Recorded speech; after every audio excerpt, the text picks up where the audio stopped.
자, 우리 계속해서 창세기 말씀 보고 있습니다. 창조와 약속이란 타이틀이죠. 오늘은 별은 내 가슴에 이렇게 제목을 정해봤습니다. 아마 여러분들이 그 별은 내 가슴에 이거 잘 드라마 이런 거 잘 모를 겁니다, 그렇죠? 모르죠? 몰라야 됩니다. 자, 요즘 우리가 아브라함 얘기 보고 있습니다. 한 사람의 그 스토리를 이렇게 많은 분량으로 성경이 쓰고 있다는 게 굉장히 인터레스팅한 부분이다. 저 개인적으로 생각합니다. 이렇게 역사상에 얼마나 사람이 많은데 이 성경의 많은 포션에 이 한 사람이 이렇게까지 조명이 되나 굉장히 신기하죠, 그죠? 근데 그건 다 이유가 있겠죠. 그 한 사람을 하이라이트 한다기보다는 그 사람을 통해서 하나님이 우리에게도 주시고자 하는 메시지가 있지 않겠습니까? 그러니까 우리가 하나님이 이 도대체 아브라함의 생애를 왜 이렇게까지 자세하게 보여주나, 뭘 우리한테 도대체 말씀하시고자 하는 건가? 자, 그런 마음으로 우리가 이 이야기를 들여다보면 굉장히 유익할 것 같습니다. 이 오늘 본문의 이야기가 이 어제 그 바로 앞에 본문 이야기랑 연결이 되어 있습니다. 그리고 이 아브라함의 스토리는 그 뭐 문학 장르로 따진다면 내러티브라고 얘기하는 그런 장르니까 이게 쭉 연결이 되죠. 그 앞장인 14장의 내용이 뭐냐 하면은 이 아브라함이 전쟁 포로가 되어 있는 그 조카 롯을 빼내오는, 구해오는, 그래서 5분 묵상 보신 분은 제가 짧게 나눴습니다만 그 소위 롯 일병 구하기 작전에 그 앞장은 성공한 스토리의 내용입니다. 이 아브라함이 자기 집에서 훈련시킨 이 용사 318명 데리고 밤에 이제 기습 작전으로 쳐들어가서 이 조카 롯을 빼내오죠. 그리고 이제 집으로 돌아오는 길에 그 유명한 멜기세덱이라는 인물을 만납니다. 그렇죠?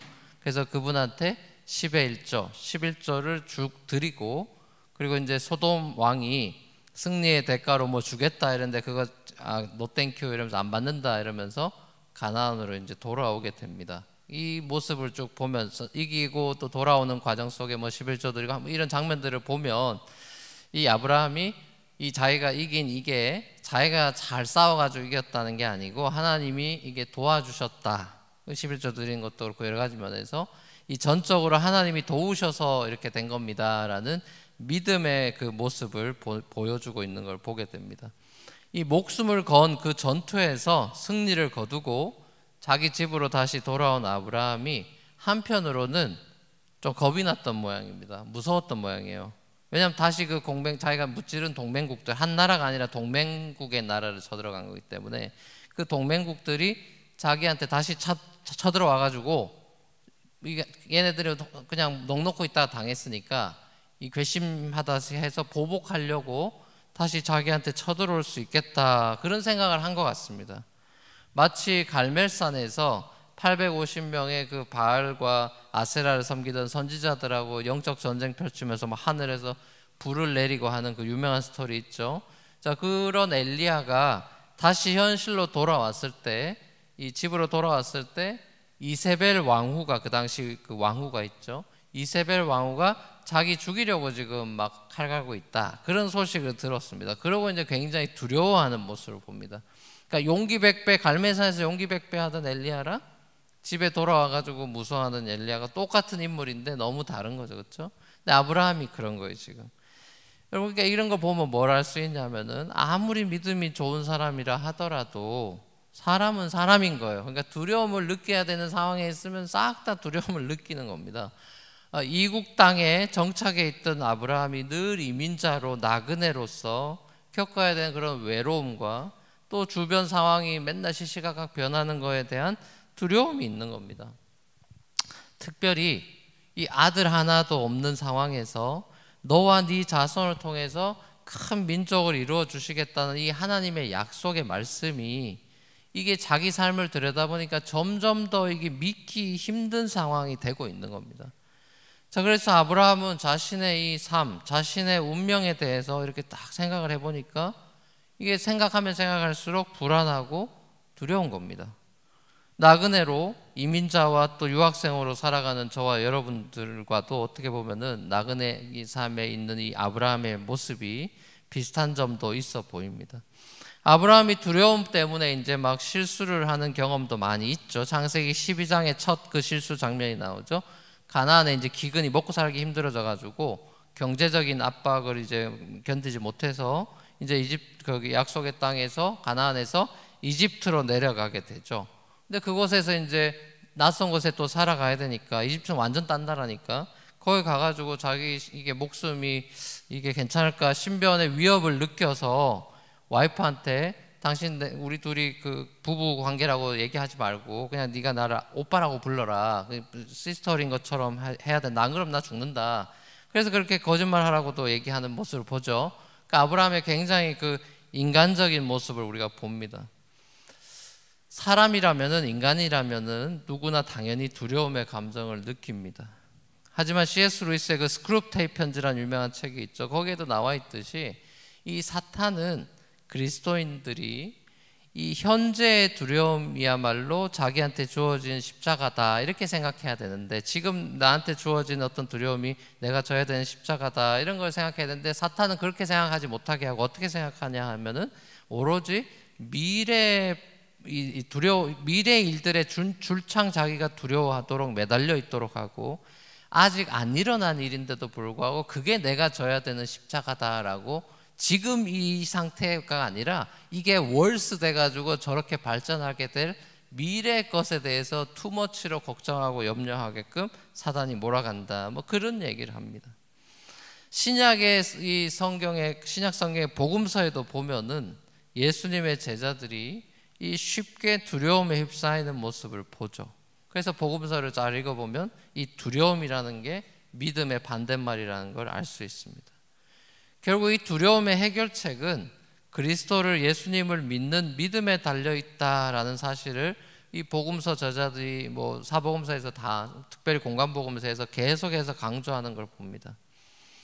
여러 가지 자기 인생에 대한 거든 쳐들어오는 거에 대한 거든 여러 가지 복잡한 이런 두려움을 느끼고 있던 아브라함한테 하나님이 찾아옵니다. 그리고 비전 중에, 환상 중에 말씀을 주시는데 이런 말씀을 주시죠. 두려워하지 마라, 두려워하지 마라. 내가 네 방패고 내가 너의 지극히 큰 상급이다. 보상이 되어, 리워드가 되어주겠다. 이런 말씀을 합니다. 자, 그랬더니 아브라함이 하나님한테 물어요. 하나님, 그러면 저한테 해줄 보상이 뭐고 저한테 도대체 뭘 주시겠다는 겁니까? 저는 자식 하나도 지금 없습니다. 지금으로 제 상속자라고는 이 다마스커스, 다메섹 사람 엘리에셀밖에 없습니다. 주님께서 아직까지도 자식 안 주시니까 제가 그냥 집에서 기르고 훈련한 이 다메섹 녀석, 이 엘리에셀을 그냥 제 아들로, 제 상속자로 삼을 판입니다. 지금 양자로. 이렇게 하나님 앞에 약간 이렇게 못마땅하다는 듯이 약간 얘기를 했어요. 큰 민족을 이루어 주시겠다는 약속만 믿고 여기까지 왔는데, 아브라함이 생각해 보니까 도대체 이게 지금 해결, 인생이 잘 풀리지를 않고 이게 뭐, 내 인생은 도대체 뭔가, 정말 이 나이에, 내 이 늙은 나이에 애를 가질 수 있다는 건가 하는 이제 의심이 들고, 여러 복잡한 심경에 있던 이 아브라함의 모습을 우리가 보는 거죠. 그래서 그냥 이 엘리에셀을 양자 드리고 얘를 통해서 내 자손이나 보고 나를 프로텍션이나 해야 되겠다, 이런 생각을 이제 막 하는 겁니다. 자, 그러니까 하나님이 아브라함한테 다시 대답합니다. 그거 아니다.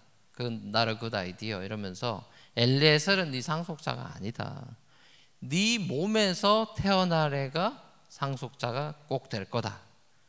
그래서 하나님은 계속해서 그 본인이 하셨던, 옛날에 하셨던 말씀을 계속 리핏하는 거예요. 그걸 수정하지 않습니다.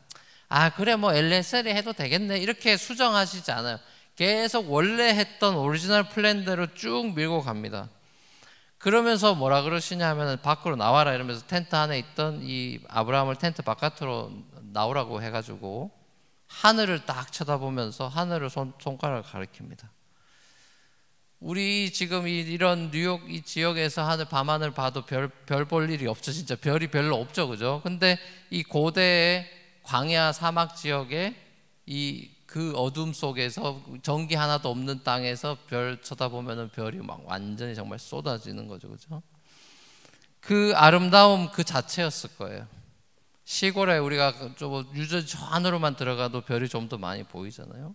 자, 그 쏟아지는 별들을 가리키면서, 저 별들을 봐라, 네 자식들이 저 셀 수도 없는 저 많은 별들 같이 될 거다, 이렇게 말씀을 하셨습니다.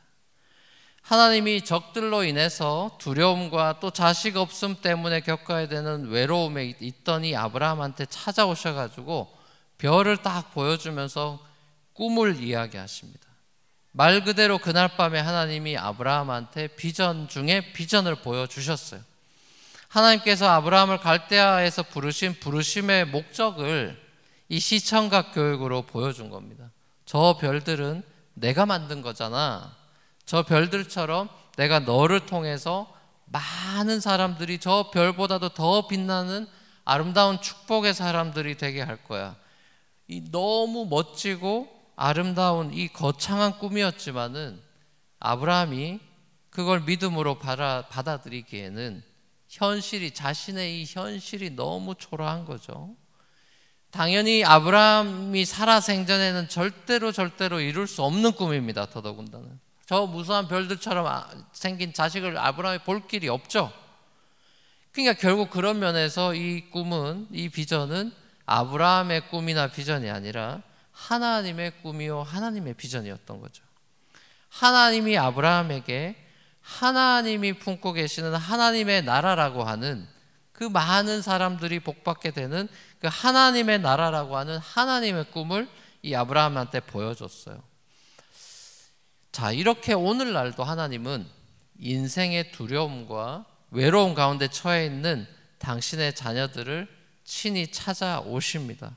그리고 별빛처럼 빛나는 당신의 꿈을 보여주시기 위해서 여러분이 머물고 있는 그 장막 바깥으로, 그 현실의 장소에서 이끌어냅니다. 그리고 아름다운 꿈을 보여주시려고 하죠. 평소에 보던 별이 그날 밤에는 아브라함 눈에는 아마 제가 보기엔 다르게 보였을 겁니다. 비전이란 게 그런 것 같아요. 비전이 뭐냐 이런 질문을 많이 하죠. 저는 비전이란 게 그런 것 같아요. 어떤 거냐, 완전히 못 보던 새로운 것을 보는 게 저는 비전이라고 생각하지 않고요, 늘상 보던 거를 새롭게 보게 되는, 눈이 열리는 그 아이 오프닝이 되는 것이 비전이에요.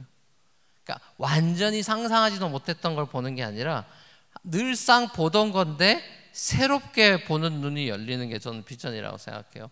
그게 저는 배우자를 만나는 것도 비슷하다 싶습니다.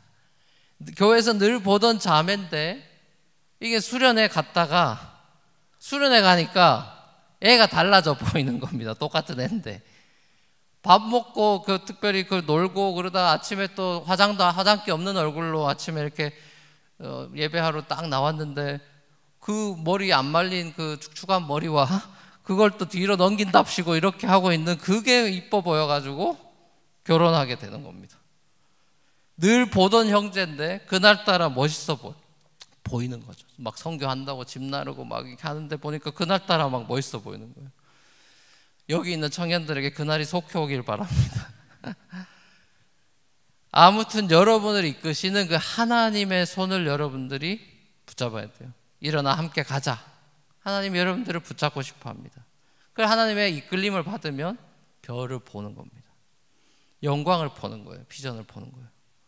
저는 하나님과 아브라함이 함께 별을 바라보고 있는 이 장면이 제가 손꼽는 성경에서 가장 로맨틱한 장면이다. 저는 그렇게 생각합니다.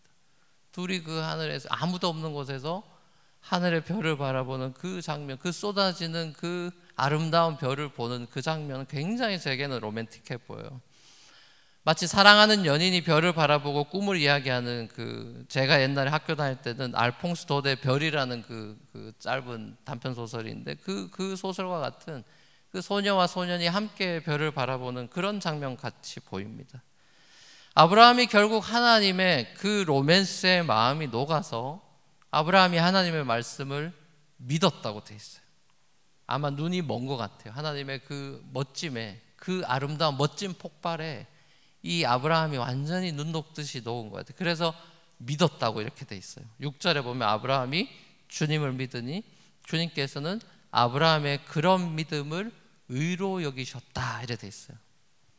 여기서 아브라함의 그런 믿음이라는 게 저는 좀 눈이 가는데, 이 아브라함의 믿음은 사실은 대단한 믿음이 아닙니다. 그렇죠? 두려워하다가 믿는데 뭐 얼마나 큰 믿음이겠어요. 그냥 믿기로 결심한 그 얼마 되지 않는 작은 믿음이에요. 근데 그 믿음을 하나님은 의로 크레딧을 줬다 이렇게 됩니다. 그렇죠? 이 미약한 믿음을 의로 여겨준 겁니다. 이 믿음은 하나님의 말씀을 어린아이같이 그냥 믿기로 결정을 하고 그냥 순진하게 믿는 겁니다. 자, 아브라함의 이 믿음으로 인해서 의롭게 된다, 이 말이 신약 저자들한테 많이 인용이 됩니다.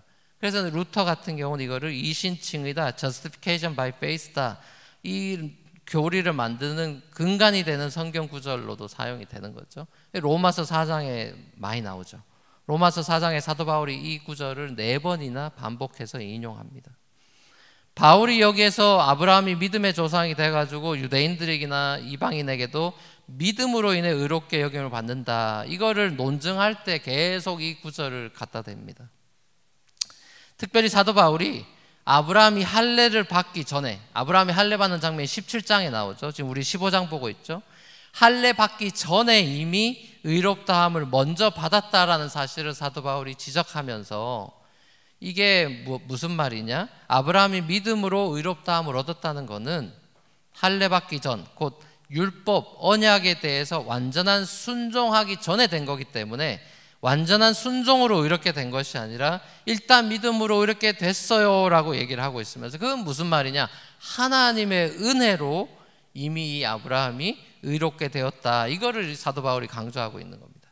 할례를 행하고 순종해서 의롭게 된 게 아니라 이 믿은 그 자체로 하나님을 의롭게 여겨주셨다, 이 부분을 바울이 강조하고 있다는 거죠. 이게 하나님의 일방적인 그 은혜의 그 언약을 주도하신 하나님의 그 모습을 잘 보여주는 장면입니다. 이게 아브라함의 대단한 믿음 때문에 의롭게 된 게 아니라는 소리죠. 자, 그러니까 아브라함이 여호와를 믿어서 의롭게 되었다라는 의미는 단순히 하나님의 존재를 믿었다는 의미는 아니겠죠. 신약의 관점으로 볼 때 사실상 아브라함은 자신의 육신의 씨가 태어날 것만을 믿은 게 아니라 자신의 씨로 오실 메시아 예수 그리스도를 믿게 되는 믿음으로까지 결국에는 자라게 되는 걸 알게 됩니다. 이게 예수님의 주장입니다, 여러분. 요한복음에 나와 있어요. 요한복음 보시면 예수님이 아브라함에 대해서 이런 그 코테이션을 합니다. 이거 같이 한번 읽어보죠. 요한복음 8장 56절 시작. 너희 조상 아브라함은 나의 날을 보리라고 기대하며 즐거워하였고 마침내 보고 기뻐하였다. 아브라함이 메시아 곧 예수 그리스도를 통한 무별과 같은 수많은 영적인 자손을 바라보고 기뻐하고 그 다음에 마침내 봤다라고 되어 있어요. 마침내 보고 기뻐했다. 저는 마침내 본 것을 그 다음 주에 우리가 같이 보게 될 그 모리아산에서 이삭을 바치는 그 장면에서는 마침내 봤다라고 저는 개인적으로는 생각합니다. 보고 기뻐했다. 예수 그리스도를 바라보면서 기뻐한 아브라함에 대한 얘기를 예수님이 하셨어요. 이게 복음입니다. 그렇죠? 오실 예수 그리스도를 통한 열방의 구원을 아브라함도 맛보기로 봤다는 거예요. 그것을 하나님은 아브라함의 믿음으로 여기고 의로 여겨주셨다. 그러고 보면 유독 이 아브라함 이야기를 우리가 잘 읽어보면 여러분들이 이 성육신 이전에 이 땅에 오시기 전에 예수님의 모습을 연상케 하는 그런 장면과 인물들이 많이 나옵니다. 창세기 여러분 14장에 보면은 갑자기 이 멜기세덱이 등장했다 그랬죠. 멜기세덱이 이게 족보도 없고 아무것도 히브리서에 잘 나와 있죠. 14장에 등장하는 이 멜기세덱이라든지 예수님에 대한 어떤 프리피겨로 나오는 거죠. 18장에 등장하는, 그래서 아브라함이 대접했던 세 나그네, 세 사람 중에 한 분이 갑자기 주님으로 둔갑을 합니다. 주님이라는 표현으로 주님이 말씀하셨다 이렇게 기록이 돼 있죠. 근데 그 장면이라든지 또 22장에 등장하는 아브라함이 독자 이삭을 바치는 장면, 자 이런 것들에서 유독 이 아브라함 스토리에 보면은 왠지 신약의 관점으로 보면 예수님을 떠올릴 수밖에 없는 그런 장면들이 많이 나온다는 겁니다. 자, 아브라함이 예수 그리스도에 의해서 완성될 하나님의 나라에 대한 소망을 가지고 하나님과 동행하며 이 땅의 가나안에서 기쁨으로 살다가 저 천국의 가나안에 이르는 영적 순례자의 삶을 산 것이라고 히브리서에서는 많이 11장에서 얘기하죠. 모든 구약의 성도들은 오실 아브라함의 씨 메시아 곧 예수 그리스도를 기대하면서 제사 드리고 예배했고, 신약의 성도들은 오신 아브라함의 씨인 메시아 예수 그리스도를 기뻐하고 기억하고 또 다시 오실 주님을 기대하면서 예배하고 있는 사람들인 거죠. 하나님을 아브라함을 부르시고 갈대우르의 그 초라한 꿈을 버리고 거기서 우상 숭배하고 하던 그런 삶을 버리고 거기서 잘 나가는 거 꿈꾸던 그런 꿈을 버리게 하시고 가나안으로 큰 꿈의 말씀으로 인도해 주셨죠. 그리고 이제 친히 장막 바깥으로 또 인도하셔서 하나님의 놀라운 꿈을 다시 한번 시청각으로 별들을 통해 보여주십니다. 너의 자손으로 오실 예수 그리스도를 내다보게 하시고 그 복음을 믿게 했습니다. 이게 사도 바울이 주장하는 갈라디아서에서 아브라함의 이야기를 이렇게 해석하는 장면입니다. 갈라디아 3장 6절에서 9절도 같이 한번 보겠습니다. 같이 한번 읽어보겠습니다. 시작. 그것은 아브라함이 하나님을 믿으니 하나님께서 그것을 의로운 일로 여겨주셨다는 것과 같습니다. 그러므로 믿음에서 난 사람들이야말로 아브라함의 자손임을 여러분은 아십시오. 또 하나님께서 이방 사람을 믿음에 근거하여 의롭다고 여겨주신다는 것을 성경은 미리 알고서 아브라함에게 모든 민족이 너로 말미암아 복을 받을 것이다 하는 기쁜 소식을 미리 전하였습니다. 그러므로 믿음에서 난 사람들은 믿음을 가진 아브라함과 함께 복을 받습니다. 자, 여기도 그 오늘 본문의 내용이 나와 있죠. 예수님의 복음을 믿은 저와 여러분이 하나님께서 아브라함에게 약속했던 그 복을 우리가 드디어 받은 사람들입니다. 아브라함이 보면서 기뻐했던 그 사람들 중에 저와 여러분들이 있는 겁니다. 그 별들 중에 하나로 우리가 지금 존재하고 있는 거예요. 그리고 하나님이 아브라함에게만 아니라 우리에게도 약속을 주십니다. 그 아브라함에게 주셨던 약속은 아브라함 한 사람에게만 주는 얘기가 아니고 아담을 창조하고 아담에게 문화명령을 준 게 아담한테만 준 게 아니라 인류에게 주는 하나님의 말씀이죠. 자, 너는 복의 근원이다. 내가 너를 통해 영광 받을 거다. 너를 통해서 열방을 복 줄 거다. 그건 아브라함 한 사람에게만 준 얘기가 아니라 그것이 예수에게 완성이 됐고 그 예수 안에 있는 저와 여러분들에게도 동일하게 주시는 메시지다고 생각해야 되는 거죠. 하나님이 만약에 우리에게 그런 메시지를 주실 때 뭐 오늘 밤에라도 만약 꿈에 나타나셔가지고 이런 너를 통해 열방을 복 줄 거야 말한 이런 큰 얘기들을 만약에 하신다면은 우리가 놀라겠죠. 제가 어떻게, 저는 선교사도 아니고 저는 아무것도 아닌 어떻게 그런 거를 저에게 말씀하십니까? 우리가 그렇게 놀랄 수 있을 텐데 아브라함에게 그런 얘기를 하셨어요. 그리고 아브라함이 그것을 믿었다고 돼 있죠. 그렇죠?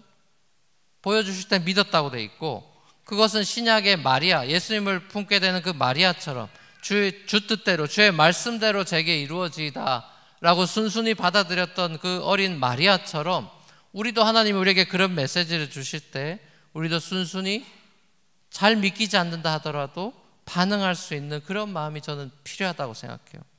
오늘 본문에 아브라함이 하나님의 그 위대한 꿈을 믿었다고 되어 있습니다. 그리고 아브라함은 하나님에 대한 고백이 그래서 변합니다. 여러분 창세기 잘 읽어보면 아브라함 스토리 잘 읽어보면 아브라함이 고백하는 하나님의 이름이 계속 바뀝니다.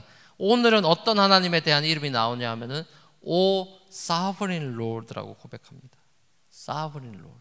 이 아브라함이 이 장면에서 보게 됐던 하나님은 절대 주권의 하나님이었던 거예요. 하나님이 다 하신다고 믿은 거예요.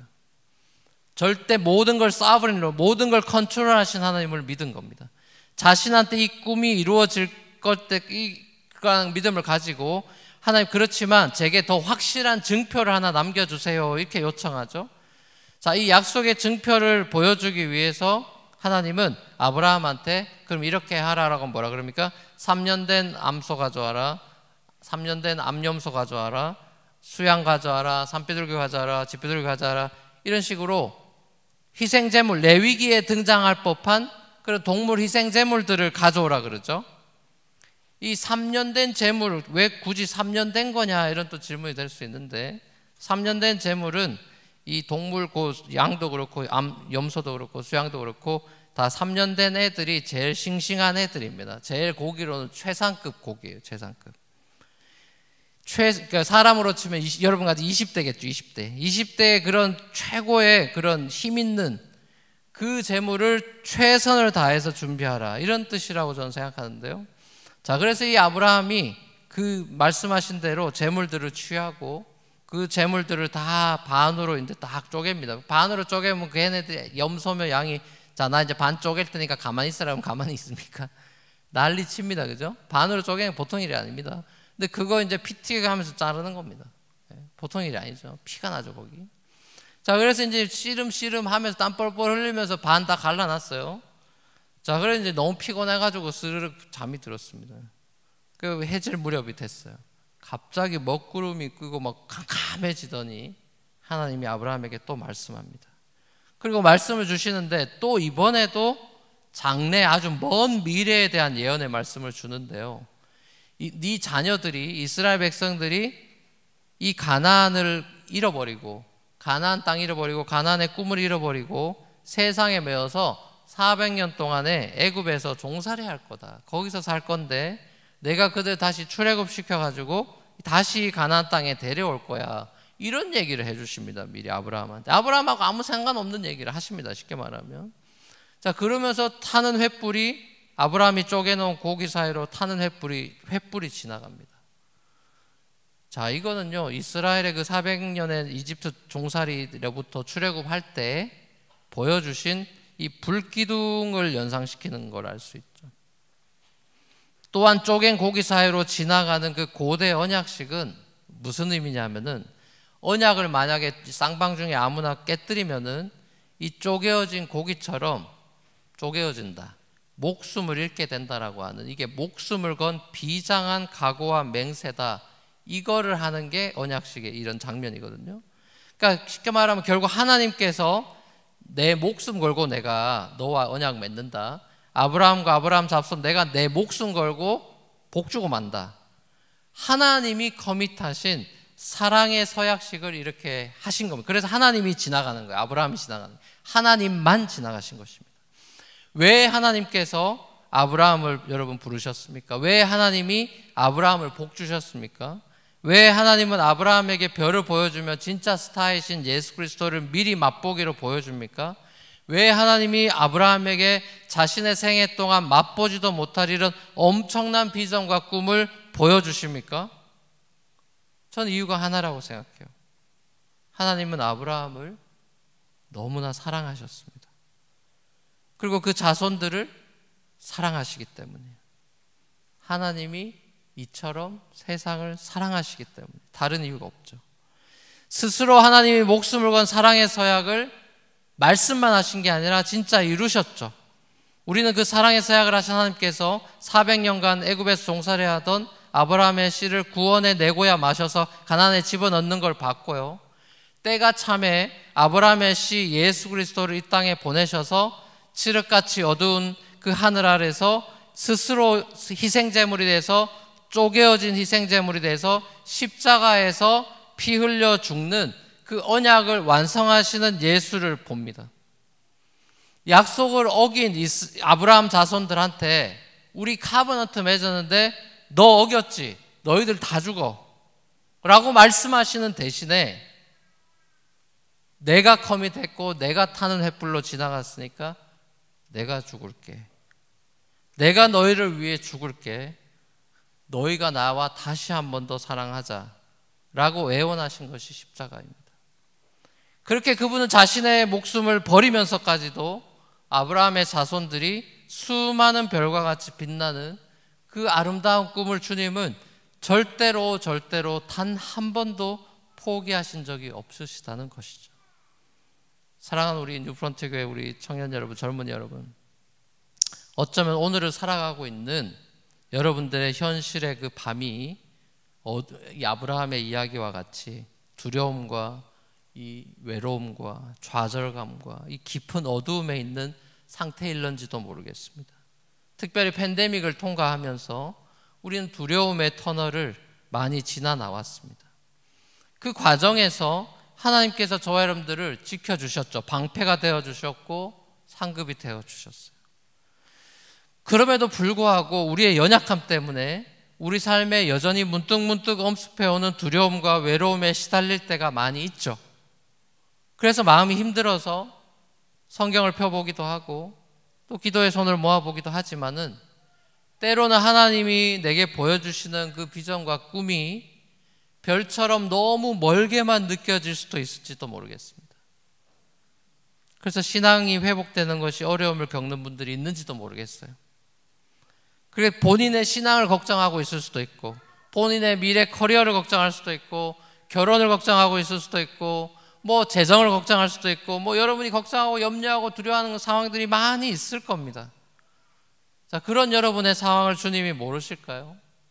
아브라함의 그 마음을 하나님이 모르십니까? 아시죠. 그리고 오늘 말씀을 하시는 겁니다. 두려워하지 마라. 자, 근데 이거는 우리도 할 수 있는 얘기죠. 두려워하지 마. 우리가 친구들한테, 순원들한테 우리도 이 얘기는 할 수 있죠. 걱정하지 마, 두려워하지 마. 이것까지는 우리가 할 수 있는 얘기예요. 더 중요한 건 그 다음이죠. 하나님은 두려워하지 마로 끝나는 게 아니라 내가 책임질게라고 하시죠. 우린 그런 얘기는 무서워서 못하죠. 걱정하지 마, 내가 책임질게라고는 말을 못하잖아요. 근데 하나님은 두려워하지 마로 끝나지 않고 내가 책임질 거야 라고 하시죠. 내가 너의 방패다, 내가 너의 상급이야 라고 얘기하신단 말이죠. 주님이 여러분의 방패가 되시고 여러분의 상급이 되어 주실 것입니다. 그렇기 때문에 우리는 포기할 수가 없고 포기하고 싶지 않은 것입니다. 여러분을 향한 하나님의 꿈과 사랑엔 포기란 없습니다. 하나님의 여러분을 향한 그 꿈은 별처럼 여전히 아름답게 빛나고 있습니다. 하나님의 꿈은 잠들지도 않고요, 쉬지도 않습니다. 하나님은 여러분을 통해 당신의 약속을 성취하시고야 마실 것입니다. 하나님의 뜻이 하늘에서 이루어진 것처럼 여러분의 삶 속에서도 하나님의 뜻이 이루어질 것입니다. 우린 그걸 믿는 겁니다.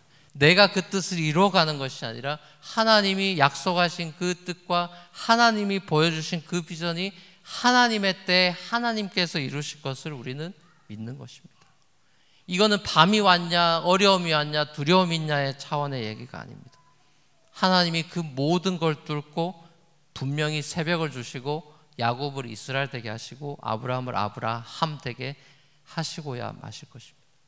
저와 여러분의 삶이 주님 손에 있음에 감사하고 찬양하며 주님 앞에 우리의 삶을 다시 한번 올려드리는 이 예배 시간이 될 수 있기를 우리 주님의 이름으로 간절히 축원합니다.